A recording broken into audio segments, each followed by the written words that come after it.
¿Cómo están? Soy el doctor César Edwin Izquierdo, soy médico anestesiólogo del Servicio Centro Quirúrgico del Instituto Nacional de Salud del Niño de San Borja.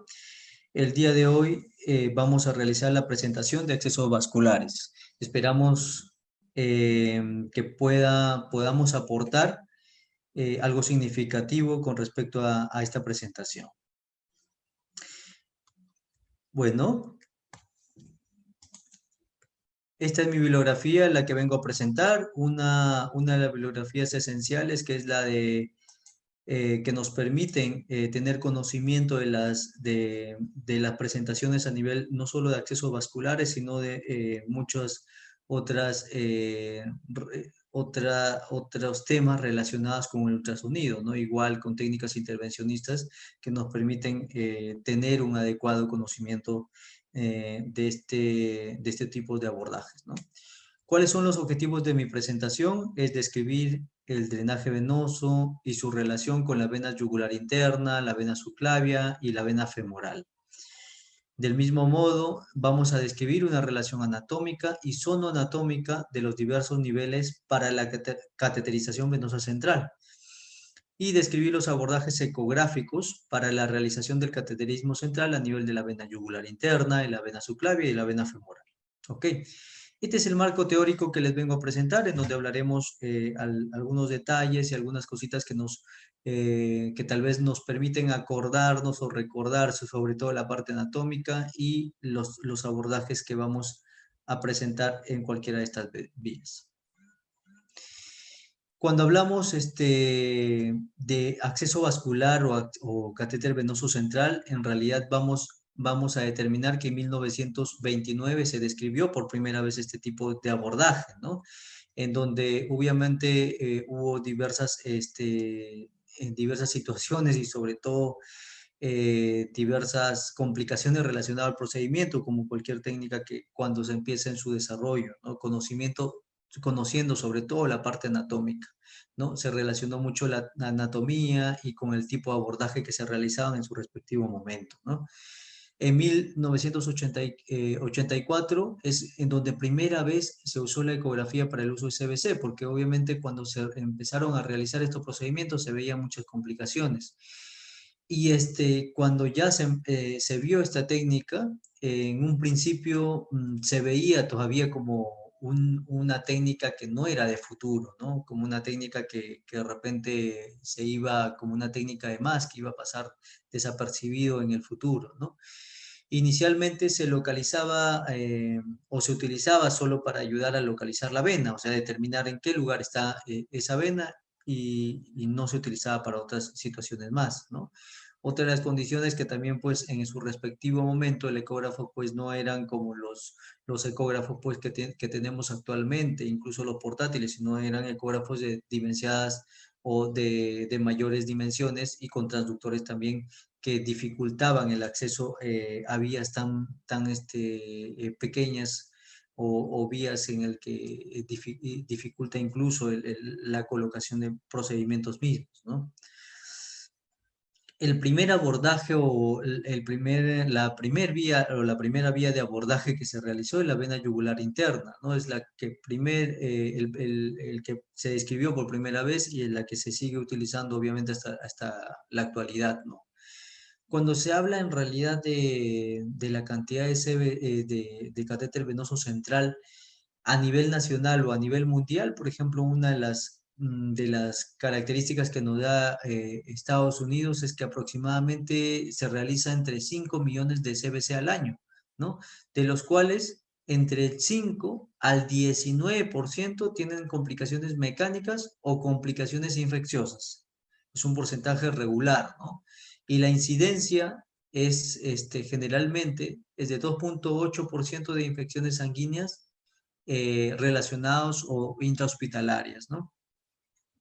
La mortalidad también se trató de determinar, en el cual, por producto de estos tipos de abordaje y sobre todo los que se realizan sin uso de algún tipo de imagen, varía entre 9,4% el relacionado en España y en Estados Unidos incluso hasta un 25%, ¿no? La ventaja del ultrasonido es que nos permite no solo visualizar la estructura vascular, sino también nos permite visualizar la estructura adyacente. Por eso es que ya se empezó a determinar no solo como un ente para la visualización de una vena específica, sino para visualización de las estructuras que se encuentran contemporáneas o continuas a la vena que se quiere canalizar, ¿no? Actualmente se encuentra extendido en la mayoría de centros. Vamos a ver que han visto la utilidad de este aparato en centros incluso de primer nivel, ¿no? ¿Quién no ahorita incluso en nuestro país, que es un país en vías de desarrollo, que vamos a ver un ecógrafo en centros también de primer nivel, ¿no? En Estados Unidos obviamente esto está más ampliado, o en países más desarrollados esto está más ampliado, pero es donde se apunta en los países en vías de desarrollo a poder crecer con el uso de los ecógrafos, ¿no? ¿Qué es lo que de beneficio vamos a determinar? Es que disminuye las complicaciones mecánicas, ¿no? Las complicaciones que pueden ocurrir. Y también disminuyen el riesgo de infecciones del torrente sanguíneo. Entonces, cuando hablamos de catéter venoso central, ¿de qué estamos hablando? En realidad, cuando hablamos de CVC, es un dispositivo que se inserta periféricamente en una vena central grande. O sea, ingresamos de una vena periférica para llegar a un punto determinante que es ya sea la vena yugular interna, la vena subclavia o la vena femoral, que viene a ser las venas centrales para poder llegar a un punto específico, ¿no? Entonces, vamos a hablar de la vena yugular interna, de la vena subclavia y de la vena femoral, que son los puntos principales o venas centrales y grandes que nos permiten tener un alcance a nivel vascular de manera adecuada, ¿no? Siempre la luz terminal, con cualquiera de las vías que uno escoja para utilizar a nivel central, va a tener un punto específico en la vena cava superior, vena cava inferior, en la aurícula derecha, o la intersección entre la vena cava superior y la aurícula derecha, o la vena cava inferior y la aurícula derecha, ¿no? O sea, van a tener una relación importante con respecto a dónde va a ir esa luz terminal, ¿no? Para evitar complicaciones o evitar que esta se desplace. ¿Y cómo sabemos en dónde está esta luz terminal? Lo podemos configurar o por por estudio ecográfico, o por determinar por una radiografía de tórax o otra imagen, otra ayuda imagenológica para determinar el punto específico donde está esta luz, ¿no? Terminal. ¿Qué utilidad tenemos en cuanto al catéter venoso central? Es que se puede utilizar para NPT, para diálisis, para plasmaféresis, para uso de medicamentos o para monitoreo hemodinámico, ¿no? La técnica de Seldinger en realidad fue explicada en 1960 y se viene utilizando hasta la actualidad, independientemente, obviamente que se realiza de manera frecuente sin el uso de ecografía, pero cuando realizas con el uso de ecografía es la misma técnica, pero apoyado de la imagen, ¿no? Entonces, la guía ecográfica va a ser nuestro estándar de atención para realización de estos procedimientos, ¿no? Entonces, para llegar a realizar estos procedimientos tenemos que conocer básicamente la anatomía de estas estructuras, ¿no? Para poder conocer realmente a dónde o hacia dónde va a ir la canalización donde vamos a realizar. Cuando hablamos de la vena yugular interna, en realidad vamos a observar que es una vena de gran calibre y que va a venir en toda su dimensión y está en ambas regiones laterales del cuello, y van a drenar hacia la región interna en dirección al corazón, se van a unir con la vena subclavia y van a formar la vena brachiocefálica. En el caso de la región derecha del cuello, la vena brachiocefálica derecha. Y en caso de la región cervical izquierda, igual se va a venir la vena yugular interna, se va a unir con la vena subclavia y van a formar la vena brachiocefálica izquierda. Ambas van a formar van a unirse a ambas venas brachiocefálicas y van a dar a la a la vena cava superior, ¿no? Que luego va a ir hacia la aurícula derecha, ¿no? Otro punto importante a tener en cuenta es y que generalmente logramos visualizar a simple vista es la vena yugular externa, que pocos son los que llegan a confundirse en eso, pero es la vena que tenemos superficial generalmente o por encima del esternocleidomastoideo. Entonces, es una vena que está cercana a la misma y tiene un drenaje similar, pero no drena directo a la vena yugular, sino drena a la subclavia y esta finalmente se va a unir con la yugular interna para dar el tronco brachiocefálico o vena brachiocefálica, ¿no? Entonces, como habíamos determinado, generalmente la vena yugular externa es la que se encuentra en esta región. Por encima de la yugular interna vamos a ver un músculo que va a estar comprimiendo o que se encuentra superficial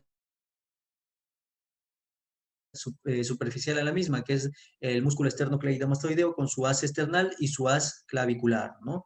Y vamos a ver que por debajo de la misma se va a encontrar la vena yugular interna.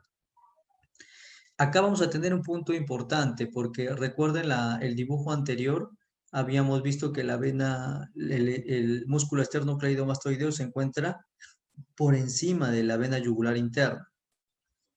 ¿Y por qué hay que tener en cuenta esto? Porque generalmente la vena, el músculo esternocleidomastoideo con la flexión, extensión, hiperextensión o rotación interna y externa, normalmente podrían comprimir y colapsar estas venas, porque si ustedes se van incluso con la parte ecográfica con una mínima compresión a esta región, colapsan a la vena. Entonces, ¿qué ocurre? ¿Por qué entonces el esternocleidomastoideo no ocasiona este colapso general de estas dos venas? Ocurre por esto, porque entre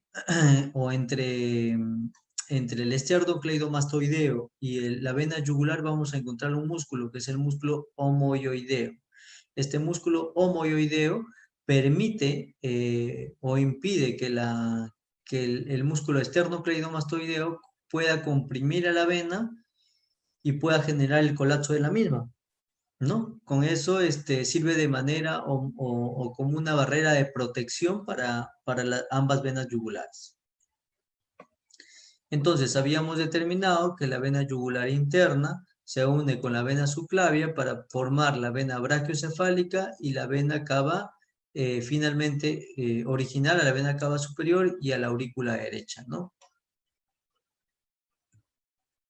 Entonces tenemos a la vena cava y a la vena yugular interna con puntitos amarillitos, a la vena, el otro punto que tenemos acá tener en cuenta que es la vena subclavia, que se forma a partir de la intersección de dos venas, que es la vena cefálica y la vena axilar, ¿no? Que generalmente esta se va a originar lateral a la primera costilla, que viene a ser la vena subclavia.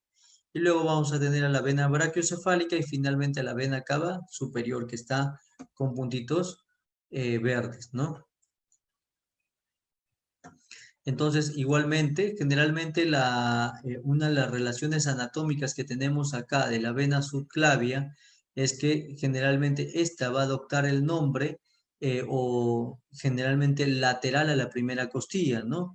Y está muy en relación o muy cercana al ápice o a la estructura pulmonar. Por eso es que hay que tener bastante en consideración los procedimientos que se hagan a este nivel y bueno, a nivel de la yugular interna, ¿no? Porque una de las complicaciones que se ven generalmente es que durante el cateterismo esta puede ir y perforar parte de esta vena o en la vena brachiocefálica y poder llegar a ocasionar eventos adversos como es el neumotórax o hemotórax en esta región, ¿no? Entonces hay que tener bastante cuidado. Los procedimientos también.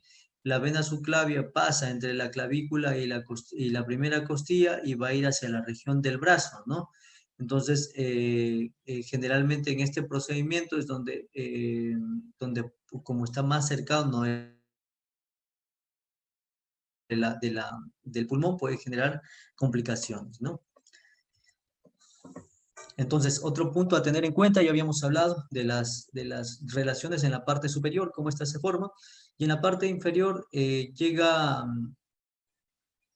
ser algo similar, ¿no? O sea, vamos a ver que la vena femoral va a drenar hacia la vena ilíaca o a la ilíaca externa, ¿no? La ilíaca externa se va a unir con la ilíaca interna y van a dar a una ilíaca común.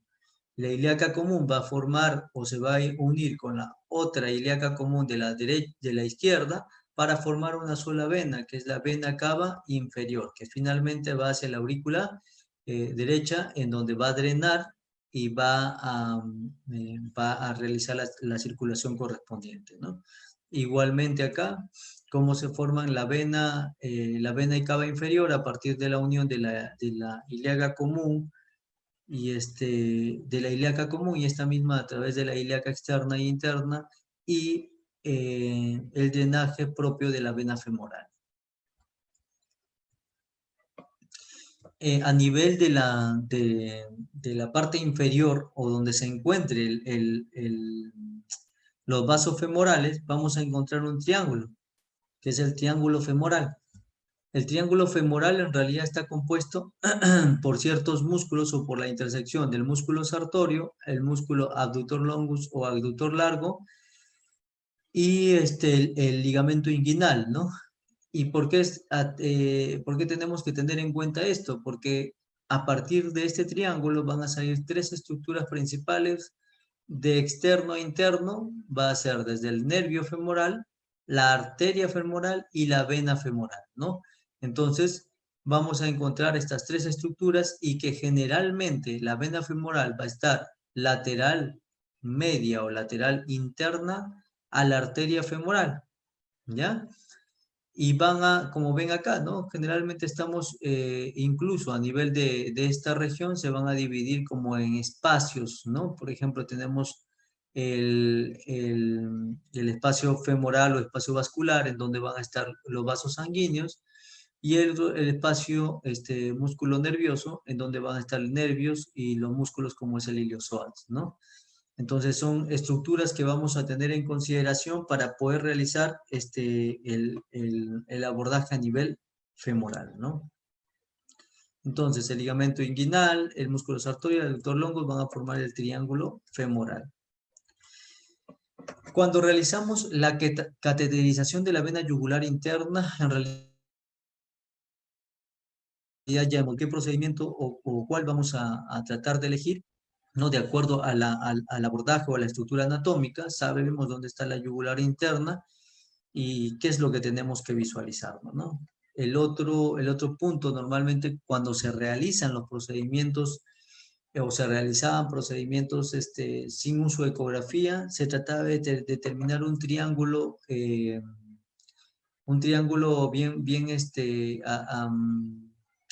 un triángulo que nos permite orientarnos, ¿no?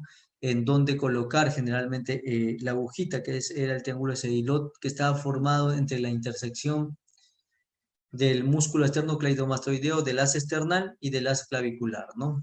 Generalmente ahí es donde abordaban o se realizaban en los abordajes a ciegas, ¿no? Que sirve como punto de referencia, sí, pero que recuerden que están más hacia la parte interna y más cercana al pulmón. Por ello es que cuando se realiza un abordaje ecográfico se trata de determinar en un punto específico donde te permita realizar un abordaje adecuado a este nivel. Entonces, cuando realizamos un corte transversal, vamos a ver qué estructuras se encuentran cercanas a la misma. Vamos a ver acá la vena yugular y la arteria carótida interna, ¿no? Cercanas a la misma vamos a ver al músculo esternocleidomastoideo, ya al platisma por delante y medial a la misma vamos a ver a la tiroides, a la tráquea, al esófago, ¿no? Y posterior a la misma vamos a ver a ciertos músculos, ¿no? Como el músculo largo del cuello y ciertos músculos y ciertas estructuras óseas que se encuentran en la región posterior de la misma, ¿no? Recordar siempre que también que entre las estructuras vasculares, o sea, entre la carótida y la vena yugular interna, vamos a encontrar una estructura nerviosa, que es el nervio vago. Entonces hay que tener en cuenta estas estructuras para poder orientarnos también en esta parte y evitar eventos adversos, ¿no? Nuevamente también se habla de compartimentos, ¿no? Compartimentos viscerales, en donde están las vísceras como la tiroide, la tráquea y el esófago.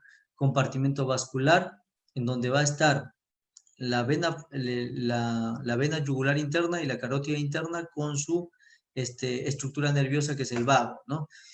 Y otro de los compartimentos que en realidad es el compartimento vertebral o de revestimiento prevertebral, que es en donde abarca las estructuras musculares y vertebrales de la región posterior.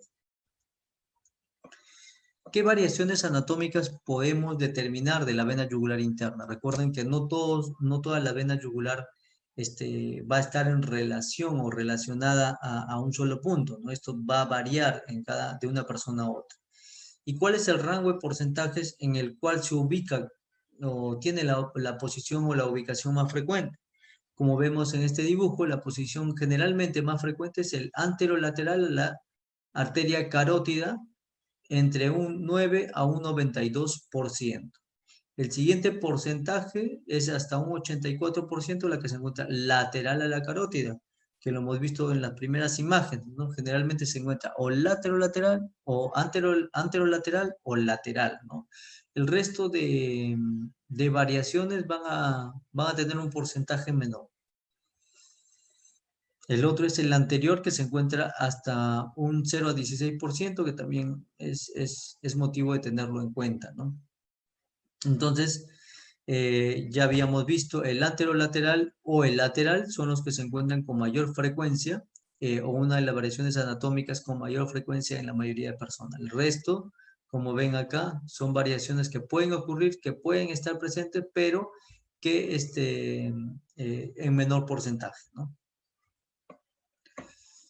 Entonces, normalmente se encuentra anterolateral o lateral, pero no solo eso, sino que pueden haber colapsos de lo mismo. O sea, normalmente la vena femoral, la vena yugular interna tiene un diámetro mayor o un diámetro grande. Sin embargo, se puede encontrar venas colapsadas o venas muy pequeñas, ¿no?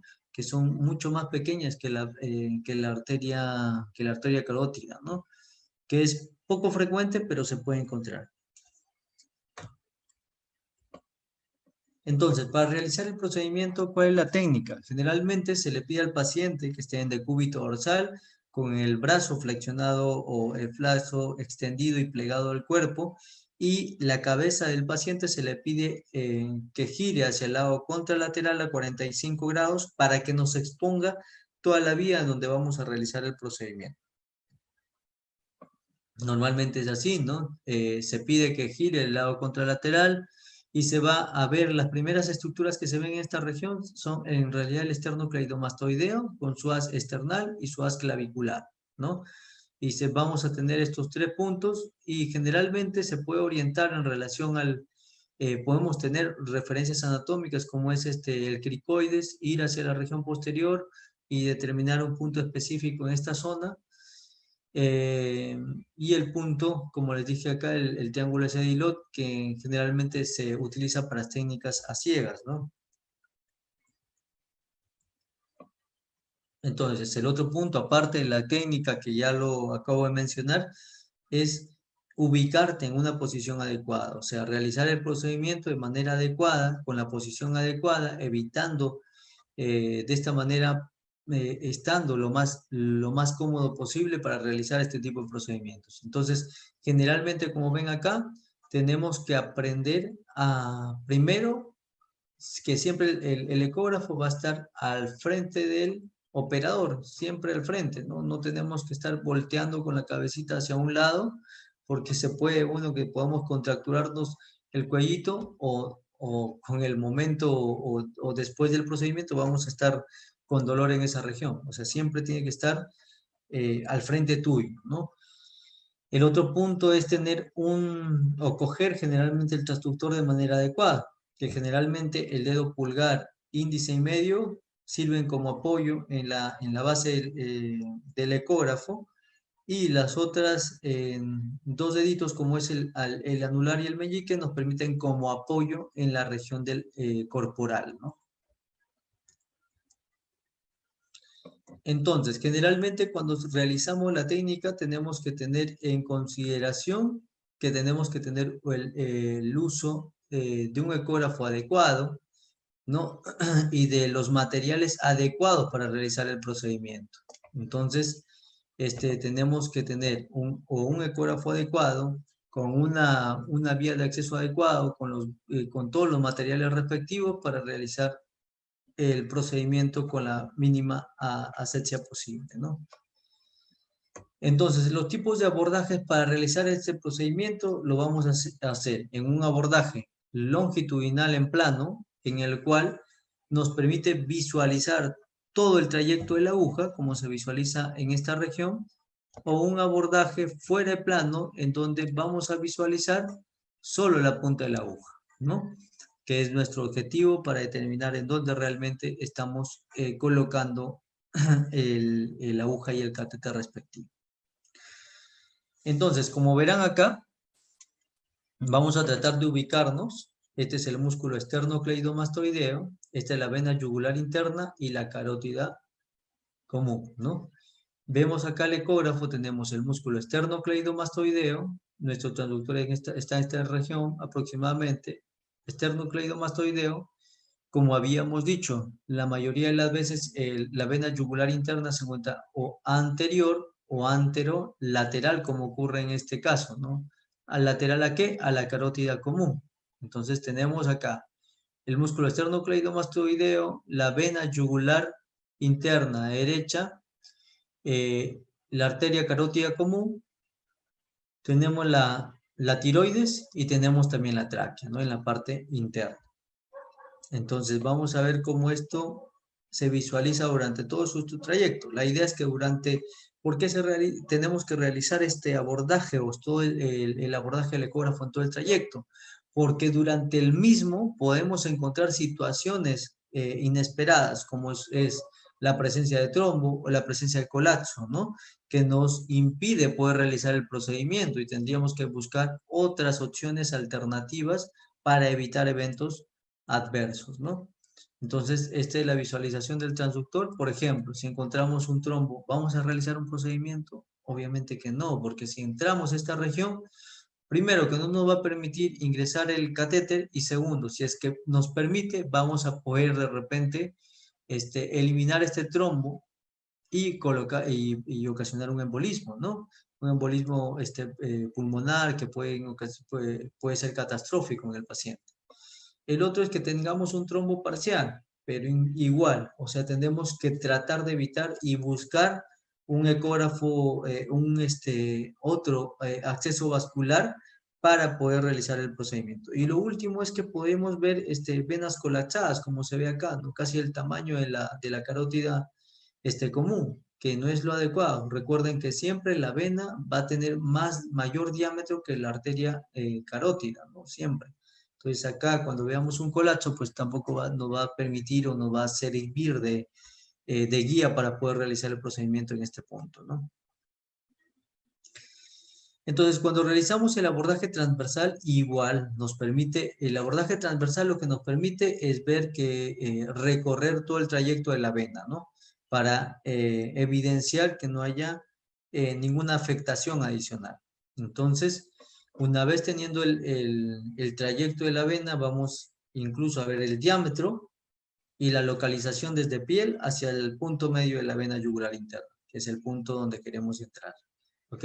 Colocamos, por ejemplo, la aguja a ese nivel y podemos realizar un punto, podemos seguir o hacer el seguimiento de esta agujita, y si esta avanza, el transductor también podríamos avanzar hasta ver el trayecto del mismo cuando realizamos el abordaje transversal, ¿no? Es el punto, ¿no? Generalmente vamos a tratar de determinar, y el ángulo que generalmente tratamos de formar o de realizar eso es un ángulo de 90 grados para tener una visualización adecuada de la punta de la aguja en este nivel, ¿no? Entonces, como vemos acá, en el abordaje transversal es determinar las estructuras vasculares y luego determinar lo que vamos a visualizar es el punto hiperecogénico que viene a ser de la punta de la aguja, ¿no? No vamos a visualizar todo el trayecto. Y obviamente cuando ya tenemos este abordaje, una vez que realizamos la punción, podríamos pasar o confirmar en un abordaje en plano o longitudinal para visualizar que el trayecto de la aguja o el catéter se encuentre dentro de la luz venosa. Entonces, cuando realizamos el otro abordaje, que es el abordaje longitudinal, en este abordaje generalmente van de la mano, como han visto, ¿no? Primero haces el abordaje transversal y luego pasas al abordaje longitudinal para corroborar el procedimiento. En el abordaje longitudinal, el punto de la vista o es ir con el ecógrafo, visualizar todo el trayecto de la aguja, pero ya en un eje transversal, ¿no? O sea, no solo viendo la parte una parte de la vena acá, de la vena yugular, sino viendo toda la estructura del mismo, ¿no? Entonces, en este trayecto, eh, generalmente, si el trayecto tiene un ángulo un poquito más, más paralelo a la zona venosa, a la región venosa o al transductor propio, nos va a permitir tener una visualización más adecuada del trayecto de la aguja, ¿no? Entonces, dando una imagen más adecuada también. Entonces, si este ángulo se vuelve más perpendicular, pues esta imagen va a ser un poquito menor, ¿no? O va a disminuir la calidad de la imagen, sobre todo la calidad del trayecto de la aguja, ¿no? Entonces, cuando hablamos, el siguiente punto es hablar de la cateterización de la vena subclavia o la vena axilar. ¿Por qué se dice, hay literaturas que se dice o vena subclavia o vena axilar? ¿Por qué? Porque recuerden, cuando habíamos hablado un poquito de la anatomía, habíamos dicho que la vena subclavia generalmente se encuentra lateral a la primera costilla, ¿no? Y se forma a partir de la vena cefálica y de la vena axilar. Pero normalmente este punto puede variar. ¿Por qué? Porque la vena cefálica se puede unir con la vena axilar justo debajo de la clavícula, en donde el ecógrafo generalmente no permite la visualización del mismo. O esta vena cefálica se forma mucho antes o mucho antes del abordaje a la primera costilla, ¿no? Entonces, toma o adopta otro nombre, adopta el nombre de subclavia desde mucho antes del mismo. Y el otro punto es de que la vena axilar pues no tenga un trayecto en el que no podríamos o no podamos visualizar por el calibre más pequeñito de la vena cefálica, no podemos visualizarle y generalmente puedes hacer el abordaje, en vez de, puedes hacer el abordaje a nivel axilar antes de hacerlo a nivel de la vena subclavia, ¿no? Entonces, generalmente esta vena subclavia se encuentra lateral a la primera costilla y hay que tener en consideración, como ven acá, ¿no? La vena subclavia se va a formar a partir del mismo en la vena brachiocefálica, ¿no? Este, esta misma se va a ir hacia la región o va a drenar a partir de la vena axilar del mismo, ¿no? Otro punto a tener en consideración es que generalmente en la región inferior de la clavícula puede aparecer un músculo que es el músculo subclavio, ¿no?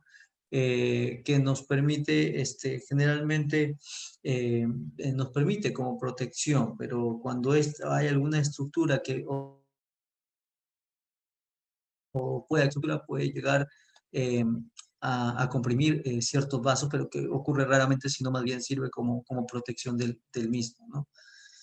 Entonces, habíamos dicho que esta vena subclavia se forma a partir de la vena axilar y de la vena cefálica, ¿no? De la unión de las mismas que ocurre alrededor de la primera o lateral a la primera costilla. Así que tenemos por encima, van a ver que por encima van a estar el pectoral menor y más por encima del mismo el pectoral mayor. Entonces, generalmente, esta vena se va a encontrar entre 4 centímetros o menos de 4 centímetros lateral a la región media de la clavícula, que es el punto donde más o menos podemos observar a nivel ecográfico. Entonces, como ven, esto es un transductor sectorial, en donde se trata de ver a la arteria y a la vena, ¿no? Se puede llegar a visualizar esto, ¿no? Entonces, son partes de estructuras vasculares que nos permiten determinar en qué lugar podemos estar, ¿no? O en qué abordaje podríamos llegar a observar esta, ¿no? La estructura vascular, que como es la arteria axilar o la vena axilar, igual acá la arteria axilar y la vena axilar, y la vena axilar con su comunicación con la cefálica van a dar origen a la vena subclavia, ¿no? Y generalmente el abordaje transversal nos va a permitir diferenciar la arteria de la vena, ¿no? Por el calibre del mismo y por la pulsación que pueda haber o por el efecto Doppler que podríamos visualizarlo a nivel de esta imagen, ¿no? Entonces, cuando realizamos el abordaje desde la región externa hacia la región interna del brazo, vamos a ver que lo primero, durante el trayecto, vamos a ver a la vena axilar y a la vena cefálica, que viene a ser esto, vena axilar y vena cefálica, ¿no? Que mientras vamos a ir subiendo, vamos a ver hasta en la unión del mismo dando origen a la vena subclavia. Recuerden que por encima vamos a ver al músculo pectoral mayor, ¿no? Y también a la clavícula, ¿no? Entonces, una vez que llegamos hacia este punto, vamos a ver ya no a la vena cefálica y vena axilar, sino vamos a ver a la vena subclavia, ¿no? Propia. Entonces, la diferenciación, vamos a ver a este nivel a la arteria axilar, a la vena axilar, a la vena cefálica, a la clavícula y el pectoral mayor, ¿ok? Durante todo su trayecto. Entonces, acá traigo, por ejemplo, este pequeño videíto en donde vamos a llegar a visualizar a la arteria axilar y a la vena axilar y al músculo pectoral, ¿no? Como durante el trayecto también vamos a ver a la línea pleural que se encuentra muy cercana a la misma, por ello es que hay que tener bastante cuidado con la canulación a este nivel. Y vamos a ver cómo esto se relaciona, ¿no? Miren la pleura como siempre van a tener este sling o el movimiento pleural que es propia de este órgano, ¿no? Luego vamos a ver a la vena subclavia y a la arteria subclavia y la clavícula. Recuerden que toda estructura ósea va a tener una sombra acústica que nos impide visualizar lo que se encuentra por debajo del mismo, ¿no? Entonces, miren acá, vamos a ver cómo se unen dos puntos, que es la vena, en este caso la vena subclavia y la arteria subclavia. Y esto es en un eje transversal y acá vamos a ver en un eje longitudinal.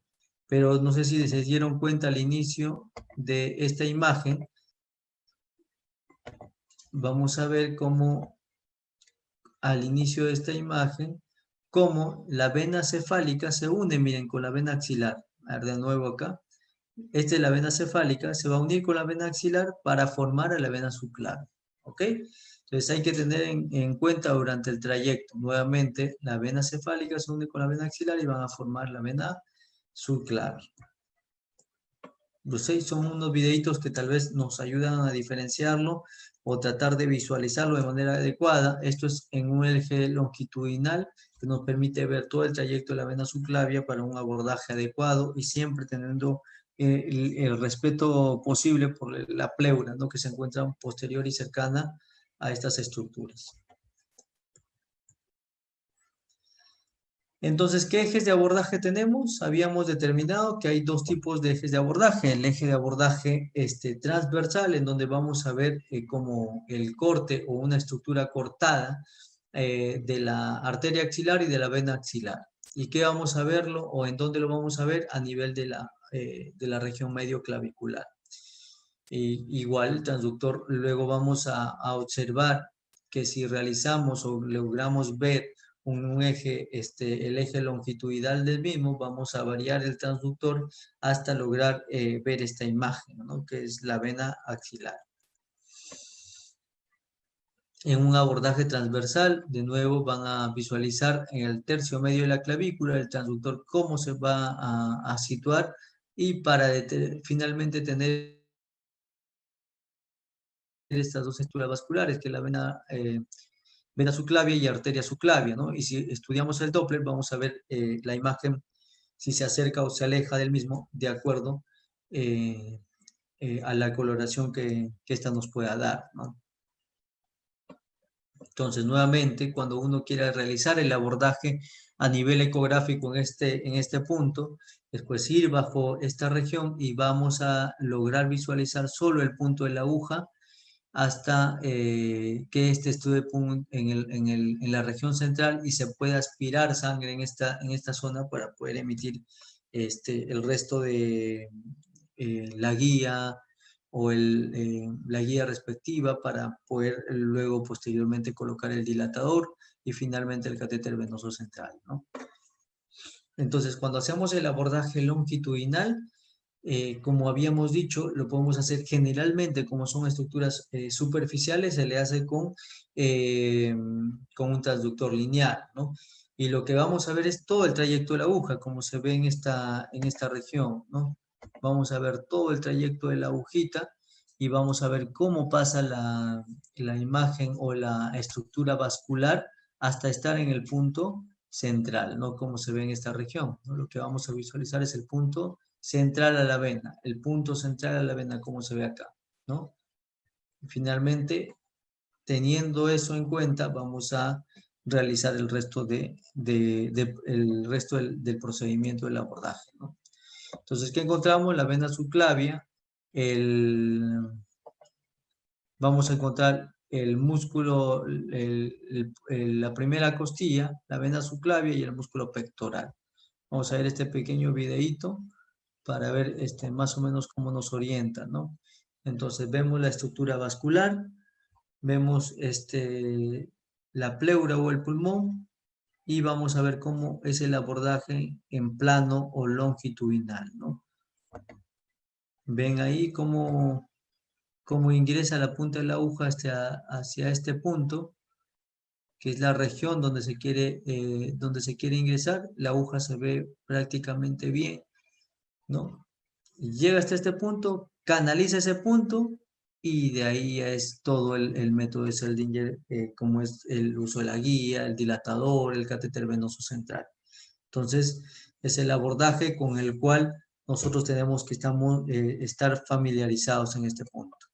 Entonces, ¿qué posición tenemos en el paciente? Generalmente la cabecita no influye tanto. Sí pedimos que el bracito esté plegado al paciente y nos ubicamos generalmente, tener un ámbito estéril. Obviamente todos los procedimientos a nivel central se tienen que realizar con un ambiente sumamente estéril, ¿no? Empezando desde el ecógrafo, como se ve acá, hasta la región continua o contigua al lugar de procedimiento, ¿no?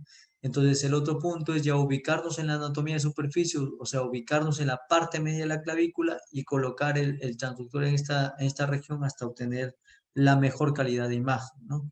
Entonces, puedes obtener con un transductor sectorial, que generalmente para canular es un poquito más difícil, por eso es que y como está muy superficial, generalmente se recomienda hacerlo con un transductor lineal de preferencia, ¿no? Entonces, ya cuando hablamos de la cateterización de la vena femoral, en realidad recordar del triángulo femoral. Recuerden que la arteria se encuentra, perdón, que el nervio se encuentra lateral, luego la arteria se encuentra más lateral a la vena y finalmente la vena femoral es la que se encuentra en la región interna de estas tres estructuras. Recuerden, desde la parte externa tenemos al nervio femoral, a la arteria femoral y en la parte media a la vena femoral. ¿Ok? Otro punto, igual recuerden que en la parte del cuellito habíamos tenido una vena que es la vena cefálica, ¿no? Que se unían con la vena axilar y daban finalmente la subclavia, ¿verdad? Entonces, en este punto hay que tener en consideración una venita que es la vena safena profunda, que es la que se une a la vena para poder generar la vena femoral, simplemente. Entonces, si hacemos colocamos el transductor hacia la región más externa, vamos a ver que una venita se une en esta región para dar a la vena femoral, ¿no? Origen a la vena femoral. Entonces, igual esta es una estructura en la cual se trata de evidenciar el triángulo formado por el músculo sartorio, el músculo abductor longus y el ligamento, ¿no? Inguinal, el ligamento inguinal. Entonces, el ultrasonido de la vena femoral, vamos a ver el abordaje transversal. ¿Qué vamos a ver en el abordaje transversal? Vamos a ver las estructuras. En este triángulo, como van a ver, la arteria femoral, la vena femoral, y recuerden dónde está el nervio, más lateral, ¿no? Más lateral. Esto es, por ejemplo, una estructura de la región izquierda o derecha. Nosotros tendríamos que pensar que es una estructura de la pierna izquierda, porque recuerden que siempre va de una estructura vascular más lateral hacia una estructura, eh, va desde una estructura más lateral que viene a ser el nervio hacia una estructura más medial que viene a ser la vena, ¿no? Entonces, nuevamente vamos a ver a la arteria y a la vena en la región interna, ¿no? Arteria y vena, que podemos corroborarlo obviamente con el estudio Doppler. Entonces, en el abordaje longitudinal ya vamos a ver toda la estructura femoral, que generalmente se encuentra en la región interna, ¿no? ¿Cómo lo podemos diferenciar? Por ejemplo, si nosotros ya abordamos en una región transversal, observamos dónde está la vena, giramos 90 grados y logramos visualizar una estructura pulsátil y con sus rebordes los rebordes vasculares muy hiperecogénicos por el grosor que tienen las arterias. Colocamos Doppler, certificamos que sea una arteria o una vena o una arteria por el carácter pulsátil y por todas las características Doppler que se acercan hacia la región que es más roja porque se acerca al transductor. Entonces, vemos esas características. Si vemos pues, esta primera estructura, lo que tenemos que ir es hacia la región medial, no hacia la región interna, porque sabemos que el gran porcentaje en la parte anatómica se encuentra en esta región. Entonces, giramos la vena un poquito hacia la región interna y vamos a ver cómo esta vena se colapsa fácilmente, ¿no? Y no tiene el carácter pulsátil, es una vena colapsable fácilmente y vamos a ver que es en realidad la vena femoral, ¿no? Cuando realizamos la cateterización de la vena femoral, en realidad es o fuera de plano o en plano, de acuerdo a cómo te estés capacitando, ¿no? Cómo te afiances. Generalmente se dice que tienes que realizar un abordaje fuera de plano, vas a ver la aguja y tienes que continuar. Por ejemplo, el transductor está en este nivel, sigues y el transductor va avanzando junto con tu aguja hasta tenerlo en la región central de la vena femoral, ¿no? Como se observa acá. Por ejemplo, acá vamos avanzando, vamos avanzando del mismo modo, vamos avanzando el transductor, porque recuerden que si nos quedamos estáticos en una zona, esto puede variar, ¿no? Entonces vamos avanzando un poquito y vamos hasta observarlo o tenerlo en el punto fijo, en el punto central de la vena femoral. Lo otro es tener el transductor fijo y redirigir la aguja hacia el lugar central de la vena femoral, ¿no? Es otro punto que podemos tener en consideración también, hasta tenerlo la aguja en el punto medio de la vena femoral y luego ya ir colocando el resto de cositas, ¿no? Esto es un pequeño video que traigo para compartir con ustedes. A ver, vamos a tratar de visualizar cómo se realizan el abordaje, ¿no? Vemos que el transductor se encuentra en posición transversal a la vena, ¿no? Vemos cómo está. Recuerden, la arteria se encuentra más lateral a la vena, como ven acá. La vena se encuentra más medial y obviamente se va a diferenciar de la misma por el carácter pulsátil. Y este catéter, ¿hacia dónde entró? Hacia la vena femoral, ¿no? generalmente queremos que entre hacia la región media de la vena femoral, ¿no?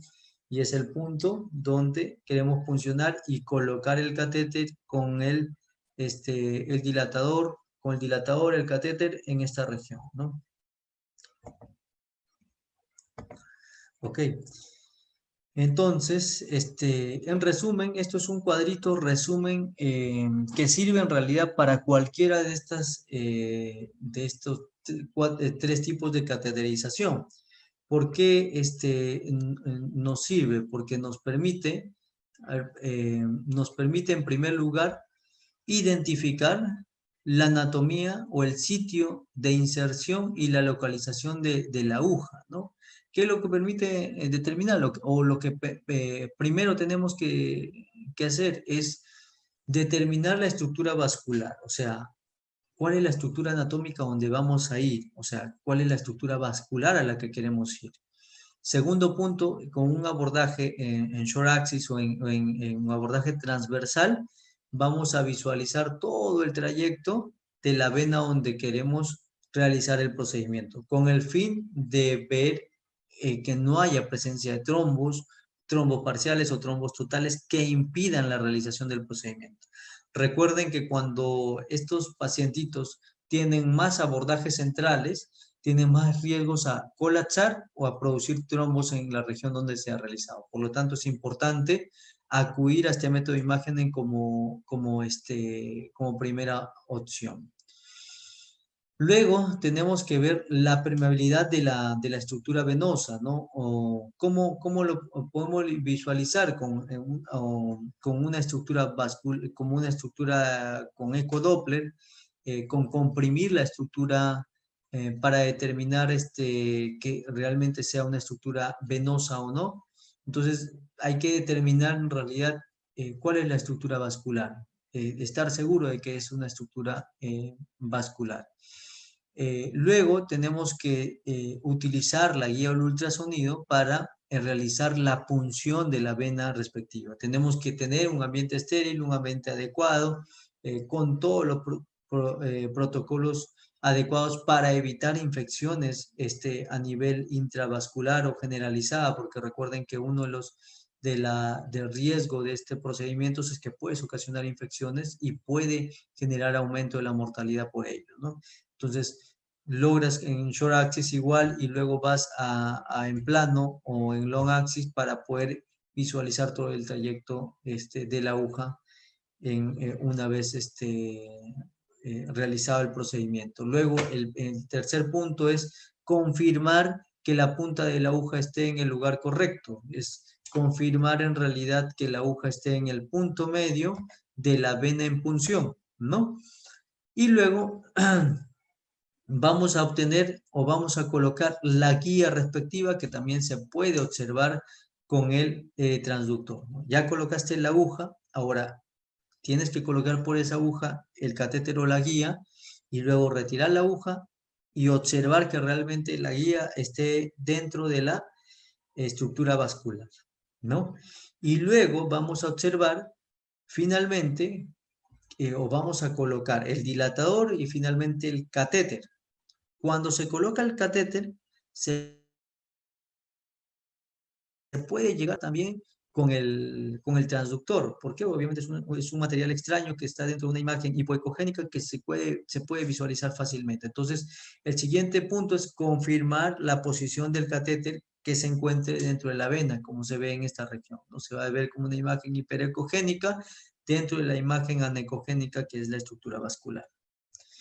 Entonces, terminando con ello, vamos a hablar sobre qué es lo que nos llevamos con esta ponencia, que en realidad la guía ecográfica para la colocación de catéteres venosos centrales reduce complicaciones mecánicas, incluido al neumotórax y a la punción arterial, que es muy frecuente y que puede ocasionar la mortalidad del paciente, ¿no? Y se ha convertido en realidad un estándar en la atención desde el nivel más básico hasta los niveles más altos, ¿no? Y se puede utilizar, como habíamos dicho, un abordaje transversal o un abordaje longitudinal para insertar los catéteres centrales por vía ecográfica, similar a la colocación de los catéteres arteriales o venosos periféricos, ¿no? Y el seguimiento de la punta de la aguja en tiempo real es la habilidad que tenemos que dominar, ¿no? Para insertar los catéteres venosos centrales con guía ecográfica. Eso es lo que se apunta, ¿no? A que tenemos que realizarle todo el procedimiento en tiempo real. No visualizando la estructura, y ya es el punto que solo nos permite orientarnos para la guía correspondiente. O sea, tenemos que aprender a hacer todo el procedimiento con la realización o con el seguimiento respectivo del uso de ecógrafo, ¿no? Bueno, y eso es todo lo que venía a presentarle. Le agradezco antemano pueda a poder haber escuchado esta charla y espero que haya sido de su agrado. Sin más, me despido de ustedes. Muchísimas gracias por su atención.